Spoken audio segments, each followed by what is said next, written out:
Hi friends, welcome back to our channel. మనం కొన్ని images delete చేస్తాం కదా. సో అవి బిన్లో ఉంటాయి. మళ్ళీ మనం బిన్లోకి వెళ్ళి మళ్ళీ డిలీట్ చేస్తాం. అయినా కూడా ఆ ఇమేజెస్ డిలీట్ అవ్వవు. ఈ విషయం చాలామందికి తెలియదు. ఆ ఇమేజెస్ డిలీట్ అవ్వవు. మన డివైస్లో స్టోర్ అయ్యి ఉంటాయి. కాకపోతే నీకు కనిపించవు. మళ్ళీ నువ్వు ఏదైనా వేరే యాప్ ఇన్స్టాల్ చేసి మళ్ళీ రీసైకిల్ చేస్తే అప్పుడు మళ్ళీ ఆ ఇమేజెస్ వస్తాయి. సో ఏమన్నా ఇమేజెస్ మీకు పర్మనెంట్గా డివైస్ నుంచి డిలీట్ అవ్వాలి అనుకున్నప్పుడు ఈ ఆప్షన్ సెలెక్ట్ చేసుకోండి. సో ఫస్ట్ ఏదైనా ఇమేజ్ సెలెక్ట్ చేసుకోండి.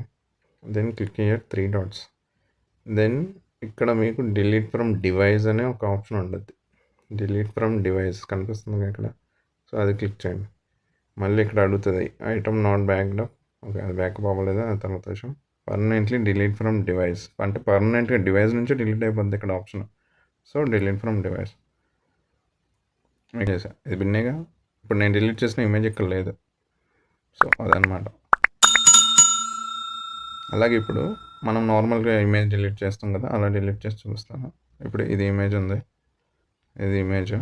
సో నేను దీన్ని డిలీట్ చేస్తాను. జస్ట్ ఇక్కడ ఉంది delete bin option. So move to bin అని కొట్టాను. ఇక్కడ వచ్చింది మూవ్ టు బిన్ అని చెప్పేసి. ఇప్పుడు నేను ఆ బిన్లో చూపిస్తాను. చూసారు కదా, ఇమేజ్ బిన్లో ఉంది. ఇప్పుడు ఫస్ట్ నేను చేసిన మెథడ్లో అంటే డిలీట్ ఫ్రమ్ డివైస్ చేసిన మెథడ్లో ఆ ఇమేజ్ ఇక్కడ లేదు.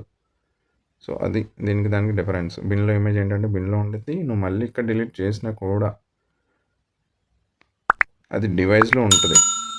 డివైస్లో మళ్ళీ ఆ ఇమేజ్ నువ్వు చేసుకోవచ్చు. రీసైకిల్ చేయొచ్చు. వేరే యాప్స్ ఉన్నాయి దానికి, అది మళ్ళీ చెప్తాను. So thank you so much.